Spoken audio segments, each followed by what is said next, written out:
नमस्कार प्रिय बिहार अपना देखें खबर तरंग मोदी बाबू আপনার পার্টিকে দিয়ে বাংলায় আগুন লাগাচ্ছেন। মনে রাখবেন, বাংলায় আগুন লাগালে অসম থেমে থাকবে না, উত্তর পূর্ব থেমে থাকবে না, ওড়িশা থেমে থাকবে না, উত্তরপ্রদেশ থেমে থাকবে না, ঝাড়খণ্ড থেমে থাকবে না, দিল্লি থেমে থাকবে না। আপনার পথ টলমল করে ছাড়ব। বুঝতে পারছেন কি কদর্য ভাষায় মন্তব্য? পড়ুককে আগুন লাগানোর ডাক দিচ্ছেন বাংলায় আগুন লাগলে অসম, ঝাড়খণ্ড, বিহার, দিল্লিতে। জানেন কার বক্তব্য? বাংলার মুখ্যমন্ত্রী মমতা ব্যানার্জি। প্রশ্ন বলবো, যারা তৃণমূল করছেন, যারা তৃণমূলকে সমর্থন করছেন, বাংলা কি মমতা ব্যানার্জি, অভিষেক ব্যানার্জি, ফিরহাদ হাকিম, মহামুত্রদের একার বাংলা? বাংলা কি বিজেপি যারা করছে পশ্চিমবঙ্গে, শুভেন্দু অধিকারী, সুকান্ত মজুমদার, দিলীপ ঘোষ, অগ্নিমিত্রা পাল, লকেট চ্যাটার্জিদের বাংলা নয়?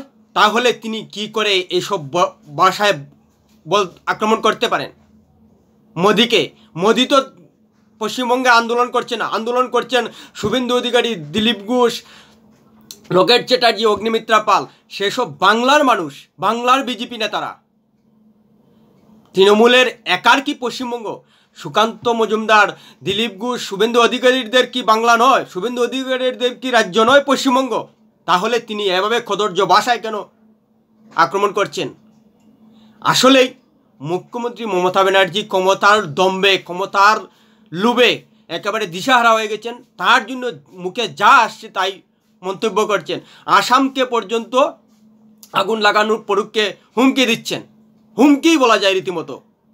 অথচ নিজের রাজ্যে যে ঘটনা ঘটেছে, আরজি করে একজন নির্যাতিতার ধর্ষণ এবং খুন, সে নিয়ে বিচার তিনি করতে পারছেন না।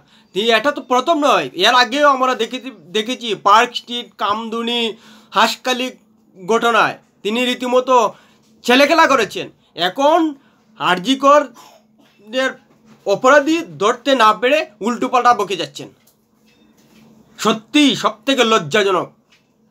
একজন মুখ্যমন্ত্রী নিজের নিরাপত্তা দায়িত্ব থেকে, স্বাস্থ্য বিভাগের দায়িত্ব থেকে সেই নির্যাতিতার বিচার সঠিকভাবে তদন্ত করতে পারছেন না, উল্টে রাজনীতি করে দিল্লিকে টলমল করার, অন্যান্য রাজ্যকে আগুন লাগানোর পড়ুককে হুমকি দিচ্ছেন। এর থেকে লজ্জাজনক, এর থেকে ব্যর্থ শাসক আর ভারতবর্ষ মনে হয় আর কোনো মুখ্যমন্ত্রী নন, যে কদর্য ভাষায় তিনি আক্রমণ করছেন। আসলেই তিনি সব থেকে ব্যর্থতার মধ্যে পড়ে গেছেন, যার কারণেই তিনি পাল্টা আক্রমণ শুরু করেছেন, রাজনীতি শুরু করেছেন। অথচ সেই তৃণমূল কংগ্রেস এবং মুখ্যমন্ত্রী মমতা ব্যানার্জি, অভিষেক ব্যানার্জি বলছেন যে কঠোর আইন আনা হোক ধর্ষণের সাজা হিসেবে। প্রশ্ন হচ্ছে যে পশ্চিমবঙ্গের মানুষ, বিজেপি নেতারা, ডাক্তাররা, সাংবাদিকরা, উকিলরা কিন্তু কঠোর সাজার জন্য আন্দোলন করছেন না, শুধু তারা চাইছেন আসল অপরাধীকে ধরতে, তার বিচার চাইতে। আইনের প্রশ্নটা এখানে বড় নয়, বড় হলো যে আসল অপরাধী আসুক, তার বিচার হোক। কঠিন সাজার প্রশ্নটা আসলে তৃণমূল এনেছে যে আন্দোলনের গতিপথ ঘুরিয়ে দিতে। যেখানে পশ্চিমবঙ্গে অপরাধী ধরা পড়ছে না, তাহলে সাজা কি কাকে দেওয়া হবে? আসলে অপরাধী তো ধরুন, অপরাধী ধরতে পারছেন না, সাজার কথা বলছেন। সাজা কাকে দেবেন যদি অপরাধী সামনে না থাকে? পশ্চিমবঙ্গের মানুষ পরিষ্কার বলছেন যে পুরো ষড়যন্ত্র হচ্ছে, পুরো তথ্য লুপাট হচ্ছে, পরিষ্কার সাদা চোখে দেখা যাচ্ছে। সেই কারা অপরাধে জড়িত, সেই অপরাধী খুঁজে বার করতে পারছেন না রাজ্য সরকারের নিরাপত্তা বিভাগের দায়িত্ব থেকে। আর তিনি বলছেন শুধু কঠোর সাজা। আসলেই সেটা ঘুরিয়ে দেওয়ার একটা চক্রান্ত শুরু হয়েছে রাজ্য সরকারের তরফ থেকে, যে কঠোর সাজা জন্য আইন তৈরি করা হবে, আইন তৈরি করা হবে। অপরাধী যদি না ধরতে পারেন তাহলে কাকে সাজা দেবেন আপনি? আসলেই পুরোটাই শুধু খেলা ঘুরানোর চক্রান্ত শুরু হয়েছে, রাজনীতি শুরু হয়েছে। না হলে কোনো অবস্থায় রাজ্যের মুখ্যমন্ত্রী হিসেবে এভাবে রাজনীতি করতেন না, বিরোধী দলকে আক্রমণ করতেন না।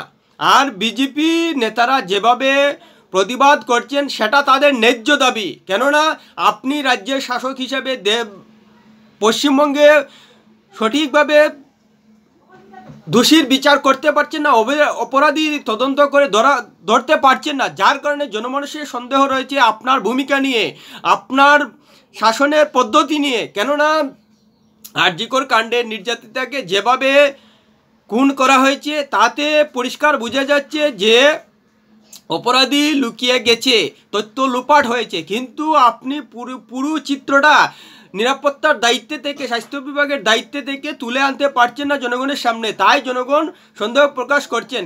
আর জনগণের সঙ্গে সঙ্গে বিভিন্ন রাজনৈতিক নেতারাও পশ্চিমবঙ্গের মানুষ হিসাবে প্রতিবাদ জানাচ্ছেন। আর আপনি তাদের প্রতিবাদকে প্রতিহত করতে গিয়ে পুরো ভারতবর্ষে আগুন জ্বালানোর পরীক্ষে হুমকি দিচ্ছেন।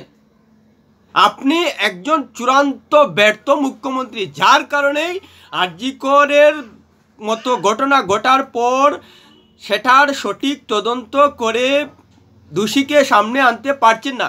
আপনি আর.জি. কর ঘটনার পরেও তো অসমে ঘটনা ঘটেছে, এমনকি মহারাষ্ট্রে ঘটনা ঘটেছে, কিন্তু সেখানে দোষীকে আড়াল করা হচ্ছে সে ধরনের প্রশ্ন মানুষের মধ্যে আসেনি, যেটা আর.জি. কর মানুষের মধ্যে এসেছে। যে দোষীকে আড়াল করা হচ্ছে, তথ্য লোপাট করা হচ্ছে, ষড়যন্ত্র করা হচ্ছে, রহস্য রাখা হচ্ছে, সেটা কিন্তু মহারাষ্ট্রে আসামে হয়নি। দোষী কিন্তু পুরোপুরি বলা হচ্ছে যে কে কে দোষী। তাই এভাবে কুণাল ঘোষকে দিয়ে আর.জি. করের ঘটনাকে অন্যান্য ঘটনার সঙ্গে তুলনামূলক করে নিজের ব্যর্থতা ঢাকার চেষ্টা করাটা হাস্যকর। আপনি দায় স্বীকার করুন যে আপনি একজন ব্যর্থ মুখ্যমন্ত্রী। আপনি আর.জি. করের নির্যাতিতার সঠিক তদন্ত করতে পারেননি, যার কারণে হাইকোর্টকে বাধ্য হয়ে সিবিআইকে তদন্তের ভার দিতে হয়েছে। যদিও সিবিআই এখন পর্যন্ত কিছুই করতে পারেনি, কেননা তথ্য লোপাট হয়ে গেছে। পরিষ্কার দেখা যাচ্ছে আর যে আর.জি. কর কাণ্ডে অনেক অনেক ঘটনা ঘটেছে, নির্মাণ কাজ এবং ভাঙচুর, পুরোপুরি পরিষ্কার মানুষ বুঝে যাচ্ছেন যে কোথাও না কোথাও রহস্য রাখার জন্যই, এভাবে তথ্য লোপাট করার জন্যই ঘটনা ঘটানো হচ্ছে। অথচ নিরাপত্তা বিভাগ এবং স্বাস্থ্য বিভাগ সেসব সামলাতে পারল না। আসলেই পশ্চিমবঙ্গের মুখ্যমন্ত্রী সেই ভাষায় কথাবার্তা বলছেন যে ভাষা তৃণমূলের সমর্থক, তৃণমূলের নেতা, তৃণমূলের কর্মী ভালোবাসেন।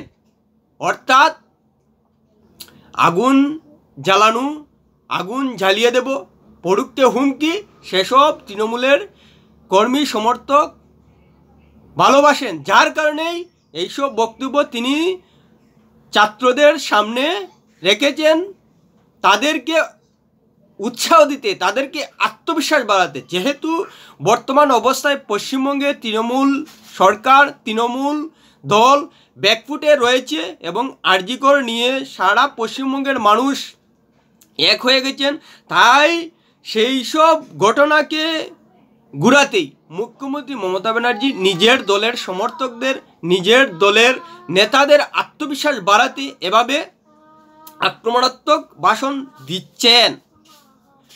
অভিষেক ব্যানার্জি এভাবে আক্রমণাত্মক কথা বলছেন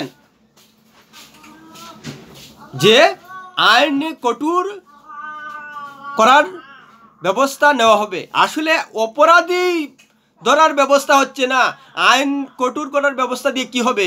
যাকে আইনের মাধ্যমে সাজা দেওয়া হবে সেই অপরাধীকেই ধরা সম্ভব হচ্ছে না, অপরাধী থেকে যাচ্ছে আড়ালে। তাহলে আইন দিয়ে কি হবে? আইন তো শুধু কাগজে পত্রে থাকবে। যদি অপরাধী না থাকে তাহলে কাকে আইনের আওতায় আনবে? আসলেই তৃণমূল কংগ্রেসের মুখ্যমন্ত্রী মমতা ব্যানার্জি একটা গেম খেলা শুরু করেছেন। নিজের দল ব্যাকফুটে থাকায় কর্মীদের উৎসাহ দেওয়ার জন্যই এভাবে মন্তব্য করছেন। অবশ্যই পশ্চিমবঙ্গের বিরোধী নেতাদের, বিশেষ করে শুভেন্দু অধিকারী, দিলীপ ঘোষ, সুকান্ত মজুমদার, অগ্নিমিত্রা পালদের নজরে রাখা উচিত যে মুখ্যমন্ত্রী মমতা ব্যানার্জি নিজের দলের সমর্থকদের কী করে উৎসাহ দিচ্ছেন, কী ভাষায়, সেই সব ভাষা প্রয়োগ করেই তাকে কড়া টক্কর দিতে হবে। না হলে মমতা ব্যানার্জির কাছ থেকে নির্যাতিতার বিচার আশা করা যাবে না। তিনি সেটা বিচার করবেন বলে অন্ততপক্ষে তার মনোভাবে মনে হচ্ছে না। যদি হতো তিনি বলতেন যে যে কোনো উপায়েই হোক সিবিআই তদন্ত করছে, আমরা রাজ্য সরকারের তরফ থেকেও চেষ্টা করব কে আসল অপরাধী তাকে ধরার। কিন্তু সেসব হচ্ছে না, সেসব প্রতিশ্রুতি দিতে পারছেন না তিনি। তার মানে কি দাঁড়াচ্ছে একটাই যে তিনি কঠোর আইন আনতে চান। অপরাধী যদি সামনে না আসে তাহলে আইন দিয়ে কাকে আপনি সাজা দেবেন, কার ফাঁসি দেবেন? সত্যি সবথেকে দুর্ভাগ্যজনক, সবথেকে দুঃখজনক যে পশ্চিমবঙ্গের মুখ্যমন্ত্রী নিজের রাজ্যের অরাজক পরিস্থিতিকে সারা ভারতবর্ষে ছড়িয়ে দেওয়ার হুমকি দিচ্ছেন।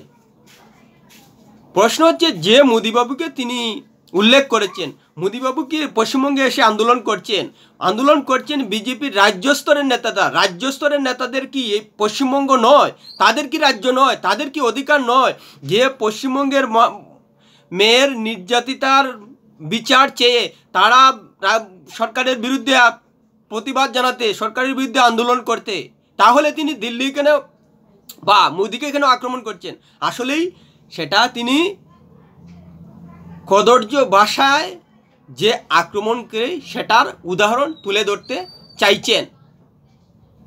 এজন্য অবশ্যই হিমন্ত বিশ্ব শর্মা এবং ওড়িশার মুখ্যমন্ত্রী মোহন মাঝি তীব্র প্রতিবাদ জানিয়েছেন। বলছেন যে আপনি এই সাহস, এই অধিকার কোথা থেকে পেলেন যে আপনার রাজ্যে অরাজক পরিস্থিতি সৃষ্টি হয়েছে, আপনার রাজ্যে ঘটনা ঘটেছে, সেটার তদন্ত করতে পারছেন না, সেটার বিচার করতে পারছেন না, উল্টে আপনি আসামে, উল্টে আপনি ওড়িশায় আগুন জ্বালানোর পড়ুককে হুমকি দিচ্ছেন।